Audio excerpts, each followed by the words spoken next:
So I hit record, and I'm just recording this, at least I'll add it on my YouTube channel, so if there's something I went over, it will be there as a reference. I'm just filming me, not y'all, so you don't have to sign a waiver or anything. You'll just hear your voices in the background. Hopefully everyone's good with that? Yeah. Okay, cool. Cool.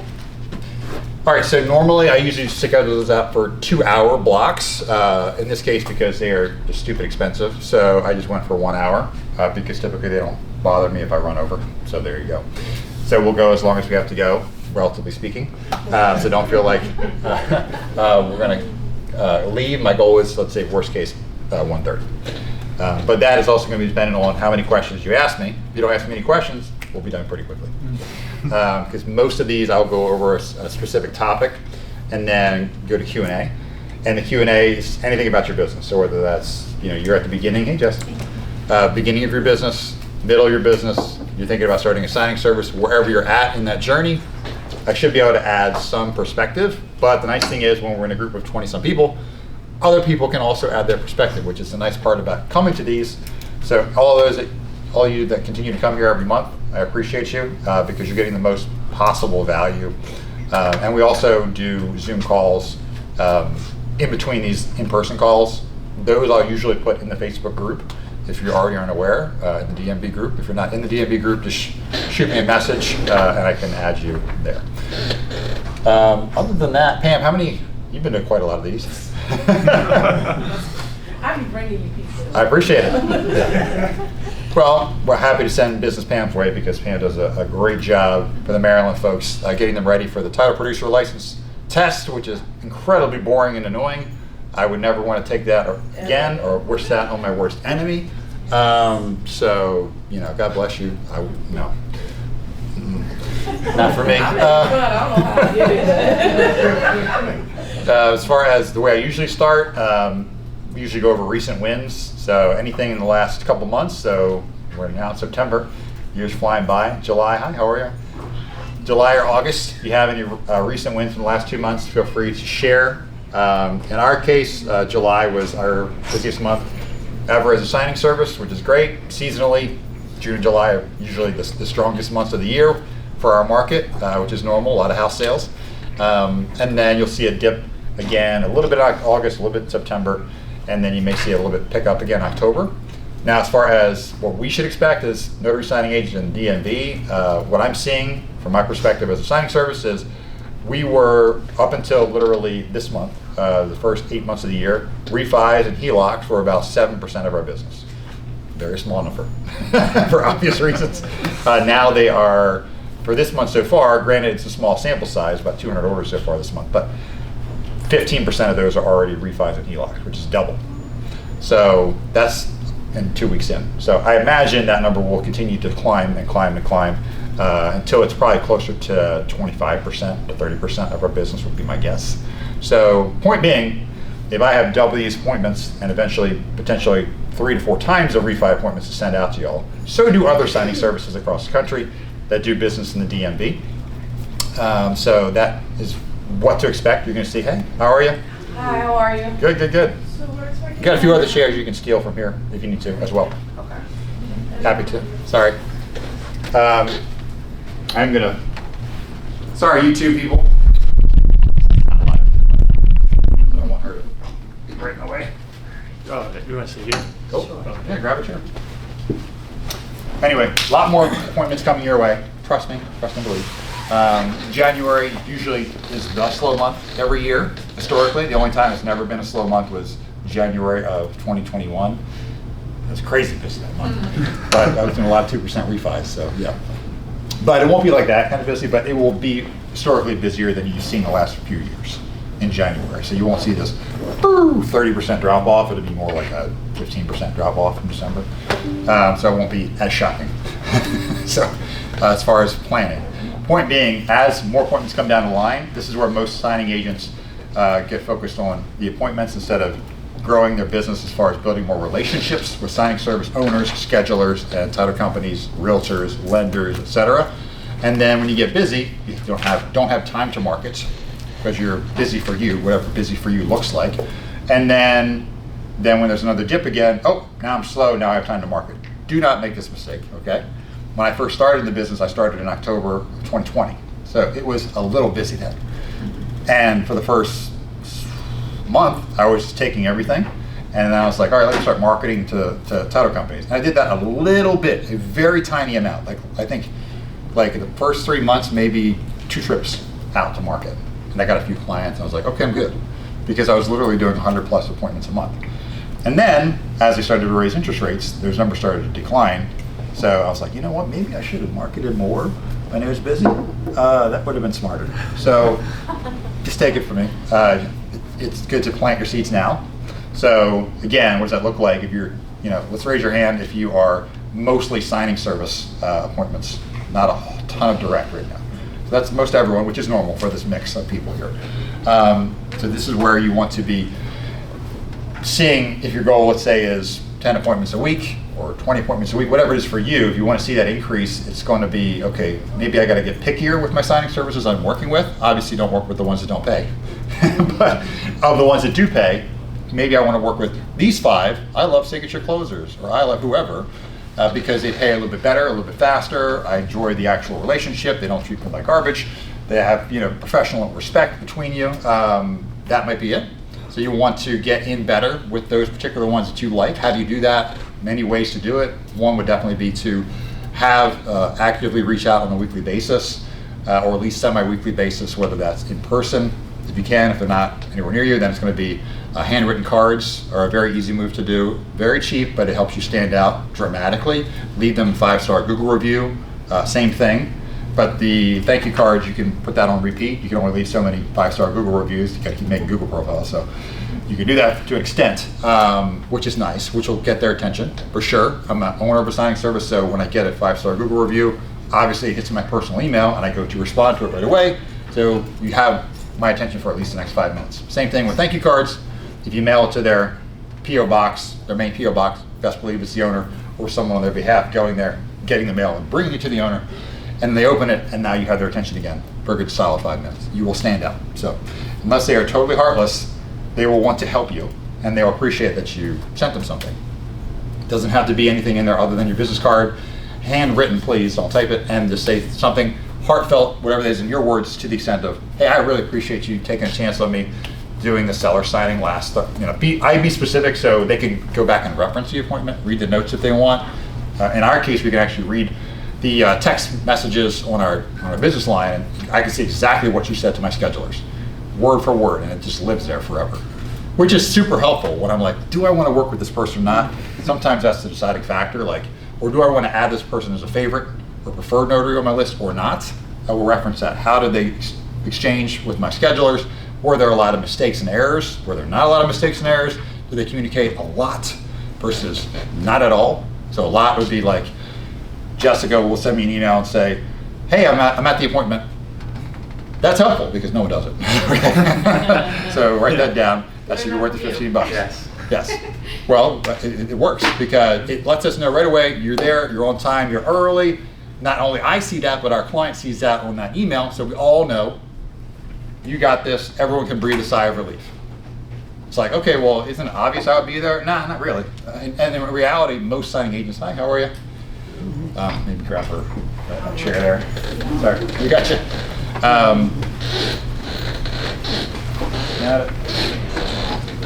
So we do see a lot of agents that show up late, and typically we're not going to know about it until our clients or the agents or the signers, that feedback eventually gets back to us.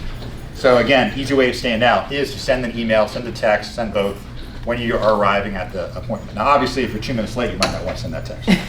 But normally if you show up early, do that, make that part of your MO, you will stand out, and it makes everyone just more comfortable. And if you are running late, which is normal, I've done thousands of closings, I've been late to some closings, that happens, not dramatically late, but 5, 10, 15, at times, it does happen. Do what you should do, which is way ahead of time, when you already know you're going to be late, whether it's late docs or just you or prior appointment or whatever, stop what you're doing. If you're in the middle of an appointment and you know this person's taking forever, pick up the phone, I don't care if it's 2 hours ahead of time, Just give me a second. I gotta let my next appointment know I'm going to be a little bit late because we're running a little bit over. I apologize. Step into the next room, call them, let them know that you're going to be late. I apologize. I should be there, worst case, 20 minutes after, or whatever it is. And also, same time, email, text, call, whatever, hiring party. That's your title company, that's your realtor, or signing service in most cases for a lot of people in here. Hey, I'm going to be 20 minutes late. This person's taking a long time. And reiterate the same thing. Let everybody know in the transaction. Because the worst result that's going to get you blacklisted in a heartbeat is if you don't do that and the title client has to hear it from the realtor. Realtor's already upset, they're calling them, and then just kind of go, the old phrase, S rolls downhill. That starts that process that ends with you blacklisted in a negative review. Versus if you handle it correctly, it's still the same result. You're still 5 minutes late, but it's a dramatic difference. It's you handle it professionally, we're good, or you didn't communicate effectively to everyone involved, and now you're blacklisted, we can no longer use you. It is a same result as far as you're physically there, you're late, but it's a totally different way of handling it. And we blacklist notaries all day long. I'm not saying all day long, but occasionally for that, because they didn't handle it correctly. They didn't communicate well. They can execute the signing all day, really good. But if you upset the people that I'm getting paid by, it's pointless. Okay, it doesn't matter how good you are. Mark always says that there's a point where you can. Oh, thank you. We're all at the same level of we can perform an error-free signing, but then the difference is how much service do we deliver, how well do we communicate, how consistent are we, how far are we willing to drive. Like those are the next differentiators for all of us. And you'd be surprised at how many good notaries at their job, technician-wise, they don't see the bigger picture, and they don't get it. You've been warned. Please. So, establishing a relationship with signing services, trying to get them to get you to be used more. Send the thank you cards. Send the 5-star Google reviews. Send them a weekly email. But when you do communicate, if it's via email or phone, keep it short. We get a lot of emails at our signing service. They're long paragraphs, TLDR, too long, did not read. We're not going to read it. But if you keep it bullet points, okay? We're all in TikTok society. Keep it bullet points, okay? No one's reading a paragraph. If you need it shorter, you don't know how to do it, type what you were typing into ChatGPT and say, ChatGPT, make this 5 bullet points. Go. Copy and paste. There you go. Just remove the word unlock from whatever ChatGPT spits out, because unlock is like the most overused word from ChatGPT. Unlock your real estate. Okay, ChatGPT, got it. It's got the little green check box, okay, ChatGPT, got it. So keep it short and sweet, but the point is have a weekly communication with the signing service you're trying to court and have a better relationship with, because they're paying more and you want that. And it's the exact same model when you're trying to develop deeper relationship with existing title clients, or you're trying to start the relationship. Either way, the communication should be on a weekly basis, because this business is all about being top of mind, because if you are top of mind, signings come up always last minute, and if they have someone who is fresh in their brain every single week that they don't dislike, they're going to reach out to you. So for me, weekly basis, my clients, I reach out every Monday, 10 a.m. email. Automatically, I schedule with the CRM and let them know how my weekend was, share some pictures with my kids, or my wife did, whatever. And that's it, I'm top of mind. Now, as a signing agent, that was helpful for me because I got a lot of phone calls. Monday and Tuesday, because as things were coming on board and they were laying out their week, they're like, I can't be 2 places at once on a Friday, let me call Brad. Or I can't be 2 places at once on Wednesday night, let me text Brad. So being top of mind is critical. Even when you're on vacation, send an email out. Hey, I'm on vacation this week. Get them something nice while you're on vacation. Get them a box of taffy or some Fisher's popcorn or something. But staying top of mind is critical to keep those relationships going. Any questions on that particular subject before we move on to something else? Yes. I think I missed what exactly you're sending your emails about on Monday. Are Sure. they personal emails? Are they are just touching base? Are you sending marketing, this is what we can do, these 5 bullet points? Are you sending this, not the same email every week, but? Yeah, good question. The question was, what are you sending on Monday morning for the emails? For me personally, I'm sending, Monday specifically, I'm sending emails out to my clients specifically. And when I reference Monday morning email, I'm referencing to existing clients or existing signing services you work with. Okay, so for me as a signing agent, it was, again, very brief. how are you? How was your long Labor Day weekend? I had a cookout with the kids and my parents, and we also went to the state fair. Here's some photos of that attached at the bottom. When I was a signing agent, I would then say, something about the market. Usually I would be like, what a crazy month end, or rates are dropping, or whatever it is, something that you can share that just says you are in the know, but you don't have to do that. It's just extra. And I always would end with, I appreciate your trust. Thank you so much for working with me. I'm available this week. Here's my attached calendar. So as a signing agent, I always attached my calendar. So it would be pictures of my kids and my family, 2 to 3, 4 at most, and then also a picture or screenshot of my Notary Gadget calendar for that week, or 2 weeks zoomed in, so they could see, oh, okay, Brad's free on Thursday. So the people that didn't want to chat about life, who were more like just about business, they appreciated the calendar was there, so they could see where my availability was upcoming, or, oh, he's in Ocean City that day, maybe I can line up something. So I don't have to drive. And then the people that were more about the relationship were just more about the kids and the activities, and those people will reply and say, oh, that's awesome, and then how it relates to them, or they went to Ocean City too, or what they did for Labor Day, or whatever. And the whole point of saying that is, again, just to be top of mind, not to expect a response. Again, for my clients, every Monday, that's like 460 emails I send Monday morning. I get about 4 to 8 responses. So very tiny percentage. It's not the same 4 or 8 people. Tends to be, but it's not always the same. But when they have something in mind, they respond off that email because I'm top of mind. So the guys are like, I don't care, but there's this Ron question I had. So, hey, Brad, about this question. So again, it's just being top of mind, even as a signing service owner who doesn't do signings anymore, other than like 2 or 3 a month max for a particular client I have. Hello. Can we grab our chair, please? Yeah, of course. Yep. Thank you. And then on Tuesdays and Wednesdays, I usually will send a larger chunk of emails to prospective clients, prospects, who I'm trying to get their business. That is when the emails will definitely differ from the Monday morning emails. There's prospect emails I send. They're going to try to have the balance of like 80-20 giving versus taking. So if you have that in your emails, people will look forward to them every week. Even if they have no intention of ever working with you, they're still going to open them and read them, with the off chance that maybe they will work with you because they're current signing agents, go on vacation, they get sick, they're retiring, they're moving, whatever. So, but if it's always 100-0, taking versus giving, you best believe you're going to get spammed and unsubscribed very quickly. Just like all of us, like we get emails from someone who, I don't currently give business to. If they're not interesting, boring, long, whatever, they're going to steer clear of them. Really, bro? Okay. Maybe you could try to. Maybe you unplug the HDMI cord. It was already unplugged. It's a wireless connection. You might have to get the step. I didn't, but you can try to plug it in. I think it'll help. Yeah. Our YouTube, this is Ethan.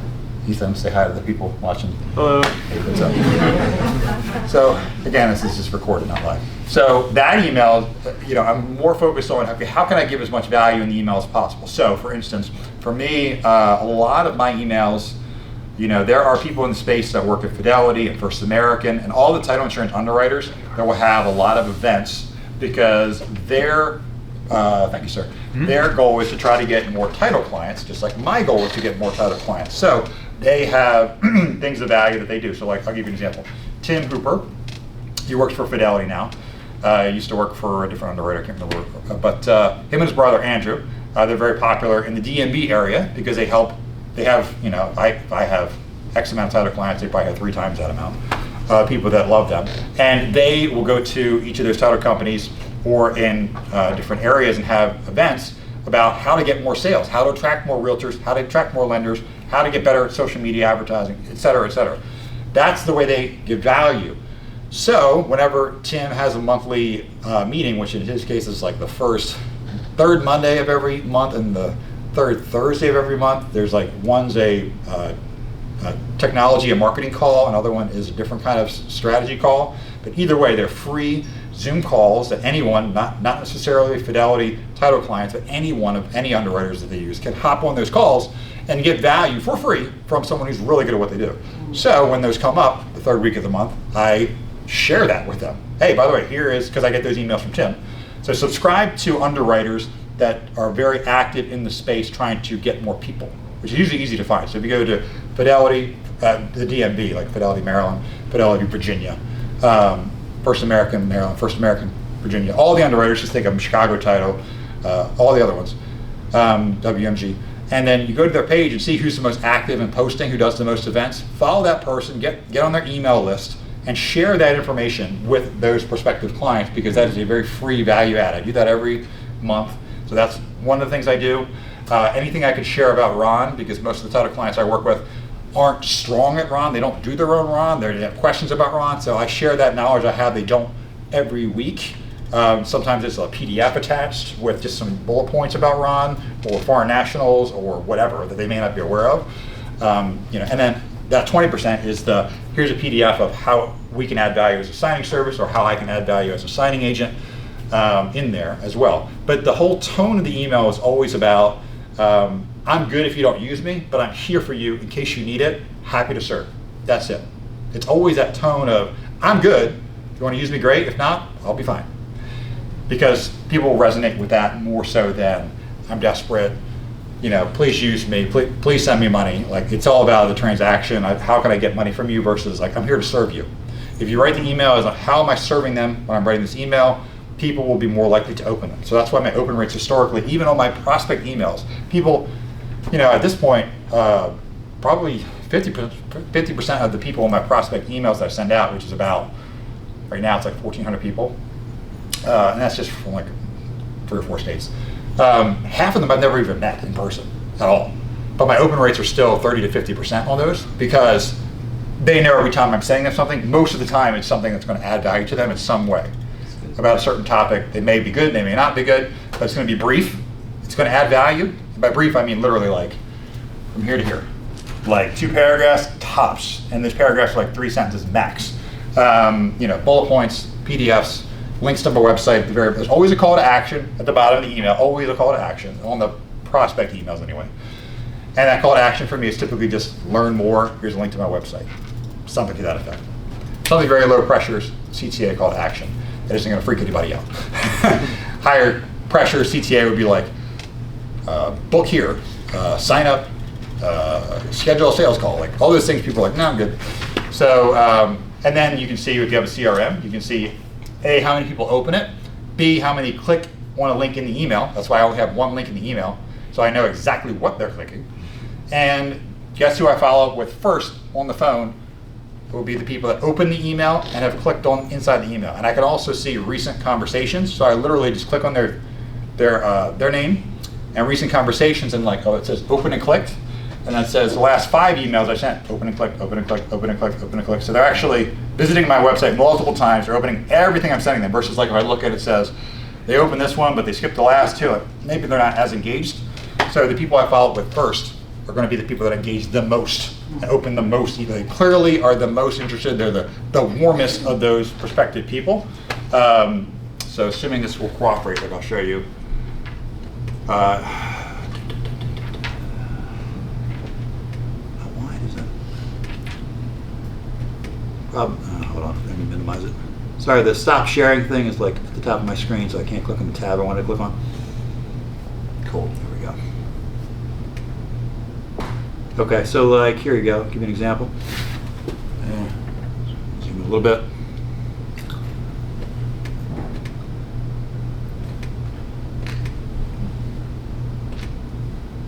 Okay, some people that have regular eyesight will be able to see it.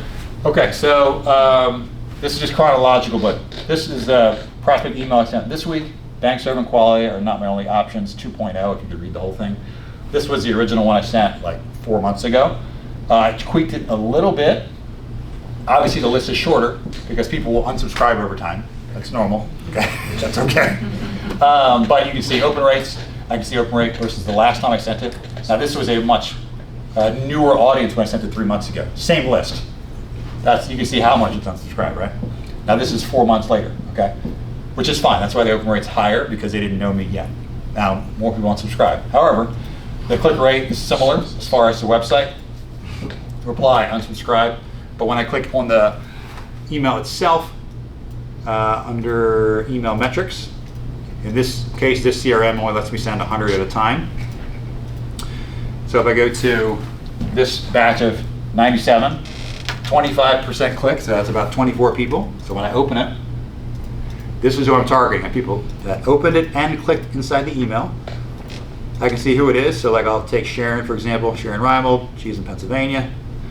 I can go to recent conversations, and I can see of the last several emails, did she open and click inside, open and click, open and every single one. So she's more engaged than someone who isn't. So I have more confidence to reach out and also know like what she read versus, so like I have more to reference. So that's the point about targeting more and more people, which brings back to the bigger point of like your question, what emails are being sent. It varies dramatically from existing people I work with, totally different email. It's about getting to know me, sharing as much as I can, because people will share back. If people appreciate that, it's harder for me to kick you to the curb if I know a lot about you and your kids, versus if you're just a nameless, faceless, I'm here for me kind of person. And the prospect, totally different. I'm still adding, on my Monday morning emails, I still share the same Tim Hooper calls. That's my value add to my clients. I always put that in. Anything I can add to my clients as well. Same thing with Ron. It's not that I'm not adding value. I'm also just sharing about what I can share. So, but having a good CRM, whether it's fresh sales, which is what this is, or a better customized CRM, which would be Mark's loan signing system CRM, which is way more specific to notaries because it links to like your notary gadget calendar, and it has email templates in there already written. Spoiler alert, some of them are from the ambassadors and our CRMs we've shared that would work for us, but that's in there as well. And then like you can go and connect all your social accounts, YouTube, Google business profile, Facebook, LinkedIn, Instagram, and then make one post at a time to all channels, which is helpful for saving time. You can schedule them to be sent out, which is helpful. So, but either way, CRM is super helpful with tracking, and it tells you, so like if I'm sending this email to scheduling, signing service owners and schedulers, I can see specifically who's opening it, who's reading it. So maybe the owner isn't opening them, reading them, but the head of the signing service is. Now I know who to follow up with, this person who's been reading my emails. But I don't even know if they've opened my emails, right? Unless you have a CRM. Whichever one you use, I don't have a bias. Obviously, I get affiliate bonus if you use Mark's, so please do, but if not, I'm good either way. I'll be just fine. Yeah, just have one, okay? Because it gives you so much more data to use, so you can target the right people quicker, because maybe they're interested now, but in 3 weeks they're not interested. Again, I have a bigger list to go through of calls, but as a signing agent, it was a much shorter list. It was, when I first started, 10 people. When I was transitioning to signing service, it was still like 100 people. Like now it's 4 or 5 times the amount of people I got to go through, but so the numbers are a little different. But the point is you can see and use the data to your benefit to follow up with first, okay? So you don't beat your head against the wall trying to, because that's the other thing I hear from signing agents is they will market to title companies once or twice, and then they're like, they don't use me. Like, no kidding. Number one, it's a small sample size. You need to get to, like from Wolf of Wall Street, you need to get those numbers up. Those are rookie numbers. If you get the reference, you do. I can't share it. It's not really PG-13, especially for YouTube. But you got to hit more people and also follow up with them with a CRM so you can see who's interested, who's not. Okay? So, and then follow up with those people first. That's it. That's literally it. And if it's not working for you, try something a little different. So also with the CRM, you can see when I was showing you earlier the different email templates, how much it's been opened, which is helpful, obviously. So if it even gets open, that's going to depend on what your subject line is. So like for instance, the Monday morning email I sent this week, now granted, I've sent it to 24,395 people, so I've sent it a few times. Open rate's about 50%. So even the people that use me right now, half are like, I'm good. Those are usually the dudes. And then, but click-through rate, replies, 5%. Again, not a big number, but it's not. You're not doing it for the reply. You're doing it to stay top of mind. That's how I was always busy, because I would always be top of mind. They would always reach out to me first, because they know I'm active. They know I'm saying I want the business without having to say I want the business. Okay, so it's always about the tone in those emails. But this works for me. But to be fair, as an individual signing agent, physically walking in for me to title companies was the most effective thing I could do consistently for me as a marketer. That worked well for my personality. More introverted. If you're really extroverted and you feel comfortable in a room and you can go let's say this is a networking event and you only have 2 hours and you could talk to half the room in that time, 5 minutes a clip each person, then you probably want to be networking more, because that is more effective use of your time.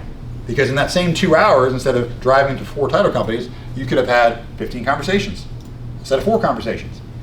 Depends on your personality. That's not for me. It would take me, I could get good at networking, but in the time I get good at networking, I could just use the skill I'm already good at now, which is walking in and having one-on-one conversations in title companies with people. And it's way less pressure for me versus being in a room. And these used to be a lot of pressure, but not so much. You do it a whole bunch, not so much. Any questions on that? Just, we'll just say marketing. Any questions? We'll take a Q&A at the end, of course, but just while we're talking about this particular subject. Nothing? Everyone's good. Everyone's got as much business as they can handle. Really? I'm gonna call BS. If you had as much business as you could handle, you probably wouldn't be in this room right now. Just saying. Just saying. So I'm going to throw out a question. Please do. So during the summer, I just started being a notary signing agent over the summer. So now I'm back to my quote unquote full-time job. Okay. And I'm doing this. Teacher? Yes. Thank you. How do I market myself as part-time or get more evening or perhaps weekend assignments? Okay. Yeah, yours is more challenging because you're really locked into where you're at from a certain amount of time during the day, which is fine. I always let people know, I would never advertise that I'm part-time. I don't need to know that, and it doesn't really, to me, it doesn't bother me at all. To me, I'm more concerned about, are you servicing my clients at a high level? That's it. How often you do that, I don't really care. Yeah. So, I care less. Now, that conversation is a little different when you talk about title companies specifically. Obviously, if you're going to market the title companies, you're going to probably want to let them know that you are evenings and weekends, long drive, whatever it is, you're available, I got you. Okay, you want to be home with your kids, my kids are grown, I got you. Whatever that angle is for you, I would be more forthcoming to specifically direct clients, because it's disingenuous to communicate them and not mention that, and they call you at 10 a.m., 2 p.m., 12 o'clock appointments, you can't do anything. And they're only going to take about 3 of those calls and be like, are you available at all? Like, why did you bother getting my interest up? So be more forthcoming. If you're talking about signing services and building a relationship, you don't even have to disclose that at all. Just really focus on the service and value you bring by taking great care of our clients, by communicating well. I could talk about, hey, I'm here at the appointment 10 minutes early, or everything went great. Another quick side note, when you guys put in your completion reports on whatever platform or email it is, please provide some kind of summary of how the appointment went. Okay? Again, no one does it, and it lets the clients know, did it go smoothly? Did it go poorly? Did they have questions on these particular things? Like, I think this closing cost is out of whack. Well, they can follow up with them about that right away and improve their reviews and get more business from that realtor potentially, depending on what side of the transaction it is. Most of the time, 9 out of 10, Ethan can back me up on this, it's blank. Yeah. Correct? Yep. There you go. Okay. Yeah. So no one We'll does put it. like NA or And, right, yeah. How to sign and go? Not applicable. Okay. So I don't know what that means. So Yeah. again, more service, more communication. You can never over communicate, okay? Period. We deal with thousands of signing agents every year, and there's probably only one person I can think of that communicates more so than I would like to hear from, but still it's all positive things, Ananth. But I don't have to deal with it, so I don't care. But yeah, you can never over communicate. You really can't. You cannot. But it's a very easy way to stand out and be more memorable. Again, it's just a touch point. You're trying to get something from someone, the more touch points you have, the more likely they are to use you again. If you communicate 5 times during the transaction instead of once, you're more likely to get that future business. Why not? Every appointment should basically be a marketing appointment for you, because the more you communicate, you're marketing yourself to the signing service and title client for that specific transaction. The signers in front of you will call you for G&W appointments or when they go to sell a refi in the future. And the agent, if they're there, will also be impressed, and you can potentially market to them. I always did too, especially seller pre-signs. I always would ask them, hey, what title company do you, when it's your buyers, who do you normally use? Who do you like working with? Oh, I like working with Black Oak Title. Oh, great. Which title officer specifically is your go-to person? Oh, it's Michael Straub, because he's amazing, blah, blah, blah, blah, blah. Great, now I have a warm lead. I can go to Black Oak Title, talk to Michael Straub, and say, hey, I just did a closing with Sally Jesse Raphael, and she said, "You're amazing, and we have kind of some of the same similar values about service, driving everywhere, like doing whatever it takes for our clients, communicating whatever." So it becomes a cold lead, now it's a warm lead. So every single appointment could be a marketing opportunity. The lender also, I just totally skipped over them, but most of the time we just treat it as a transaction. You're in and out, and you're moving on to the next one. And it's like opportunity wasted. So you could really get a lot of traction over the existing closings you're doing now, even if it's just weekends and evenings, if you think about it and you communicate a lot. And that would be my suggestion. And then obviously, if you have those professional days, we have a little more wiggle room. Columbus Day, days the kids aren't at school, you have a little more flexibility, where you could potentially leave for a certain amount of time. If you can, great, do that. If you're marketing direct, take advantage of any opportunity you have to do that. People that have other jobs similar, they can't leave, you have PTO, you have sick days, some of the stuff you can't take with you, you have to burn by the end of the year, burn it and use it for you and your business. Good question. Thank you. My pleasure. I have a question Yes. about the CRM. Sure. So speaking of realtors, is there a separate, group that you have for people who aren't title companies? Okay, question is, for those who can't hear it, on the video, because the mic is only pointing to me, that's why I'm repeating your questions, FYI. Do I have different emails to different people that aren't title? So personally, I do. I also email underwriters for the same reason, because the underwriters at Fidelity, First American, every state has their local rep. So for instance, it was Frank in Maryland for, is he Fidelity or First American? First American, I think. And he would, no, he's Fidelity, I think. He would send business my way just because I communicated with him before. We saw each other at MLTA events. And when his local people in Maryland, title companies would be like, "Hey, which signing service should I use? I'm having trouble with BankServe." He'd be like, "Oh, use this local one. They're really, really good." And he would refer me out. So I do have a underwriter list I email as well. Not as often, but I email them as well and let them know about our service so that I could be top of mind. So when they have a recommendation that comes their way, like, "Hey, who should I use?" I'm the first person they think of. I don't have a realtor email list or a lender email list. Again, for me, I target title because for me, it got the best returns. Doesn't mean you can't get returns with lenders and you can't get returns with realtors, especially as an individual signing agent. Specifically, you can add value to a realtor in many ways that they're not aware of. So obviously, everything a realtor hates about, having to physically attend settlement themselves or translating the closing in a language because title doesn't have someone that can do that enough for them, or someone bringing them checks or taking docs or meeting them at the house or whatever it is. Like some agents, I'm in Northern Maryland, some are, and everyone here can kind of relate because some of the realtors are going to be licensed in Virginia, some in Maryland, some in DC. So, but title companies they work with in Northern Virginia don't want to drive to Maryland or the reverse, so that you can service them that way. There are many ways to service a realtor because you can kind of be everything that realtor needs. Like if the realtor's like, "I love bringing gifts," or "I like shooting videos at the closing," or "I like getting testimonials at the," or whatever it is they like, you can tailor your service to them individually, even more so than a title company can, because a title company has way more clients than you do. So an officer may have 20 people that they work with sending them business every month, but you might only have 3. So you can be available for them pretty much for almost all their closings and do it exactly the way they want you to do it, and tailor it as specifically as you can. Obviously, if you're going to target realtors, target the busier ones for sure. But and that's publicly available data as well on the website. Same thing with lenders. You can target the busier lenders, of course. Lenders are even harder of a sell for me because they kind of let title do everything on that side of things. However, if they're local lenders, different, because local lenders, you can physically walk into their office. They can see you. You can interact with them. They can see how professional you are. You'll be at their closings. If you go to enough closings, you'll see the same realtors and lenders at multiple closings. So you'll start to have that facial recognition. Follow with those people because they know that you're a professional because they've seen you a bunch of times. But even if they haven't, you should have professional references, obviously, to share with them. But either way, you do want to have those lists tagged. So mine are tagged as prospects or clients or underwriters or realtors or lenders. So yes, have them tagged so you can send them out in bulk and obviously tailor the message to that particular group of people for sure. Will be way more effective. of course. The more you can get, the more someone can open the email and be like, oh, this is for me, the more likely they are to engage with it, respond to it, and or continue to do that in the future.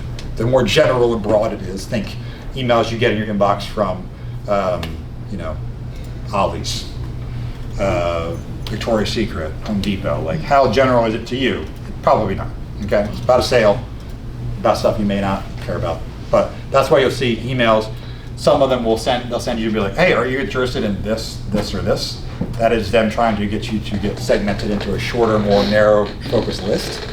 Something you can also do with the CRM as well, if you wanted to. Yes. So for some of us that haven't like officially, maybe not have like a business LLC set up, do you think it's more effective to have do you think people will open up your email by having your regular email, or if you're with like a specific company, like my email, like at Gmail, like You can, I yeah. mean, having the CRM, because I used to have one when I was doing real estate, but it's great, it works great, but so I'm not tagged to anybody right now. So Okay. it would be me, unless I create like an LLC or something like that, or buy a domain. I don't know. Like, I mean, what do you? Google Workspace is like $30 a month. For my company emails, up to like 10, I think, or something like that. So you can. It's very minimal cost between that, the $1 a month for the annual hosting from like oneandone.com, and then I think my original site it's about to die in the next 2 weeks. I'm going to actually for a professional one, but still been hanging on for the last 4 years. Is through Google Sites. So this is all super cheap stuff. $40 a month. You can have it handled. Professional email, professional website with your company name, etc. Doesn't mean it will necessarily look great, depending on who you use. Obviously, there are many others. But if it's me, I would rather send it from a professional looking email Right. personally, because the cost is so relatively cheap. It's also obviously a valid business expense every month, and it's very small. But to me, it makes a difference. So if you go, let's say you use Mark's, CRM, CRM. Would it be, if we send these emails, would it be coming from our? Whatever email you link with it, So they will be getting like the Gmail email then? whichever one. Yep, whichever one you okay. sync with I it. mean, Yeah. okay. Yeah. Good question. Cool. Anybody else? Okay. Well, it is 12:46. I'm going to touch on something, and then we're going to hop into larger Q&A. So for me, that's going to be who in this room right now is very happy, 10 out of 10 happy with the current level of business you're getting from your signing service or title clients. Raise your hand. Very happy. 10 out of 10 happy. Yeah, happy. Okay, just Anna. Okay, so Anna, don't listen to this next part. But for everyone else, if you were to double your income right now, loan signings or notary work, however you get your notary income, whatever mix that is for you, if you doubled it tomorrow, would that make any difference to you? In a positive way, raise your hand. Okay. Want to keep it up. Okay. Now, if you're at zero, that's okay too. I don't want it to Some go people will up be at zero. tomorrow and then zero the next day. I want to keep it going. Correct. Now, obviously, if you're at zero and you went to $5,000 a month more time, would that make a difference positively in your life? Hopefully, the answer is yes. Okay. Okay. Now, here's the good news. You have that possibility of doubling it, not tomorrow, but very soon. However, the reason you may not double it is because you're doing all the things that don't matter to double it. So for instance, let me give you an example. Last year, I went to conference, a loan signing system conference in July, and I talked with a lot of people, as I always do there, had a good time, but talked with Melina. She is the owner of a signing service in Florida. I think it's called the Closing Signing Service. Really good person, love her to death. I just asked her, I said, hey, this year you did 1.3 million, like, what's your advice for me? And I kind of went over like number of clients I have, average orders, stuff like that, what the staff looks like. And she's like, okay, just stop doing signings. Like, okay? Personally, individually. Because at the time I was doing, 8 signings a month. And that was, for me, that was like 12 grand a month. I was like, oh, okay, just just don't do 144 grand in gross revenue at a 90% gross profit. Okay. Sure.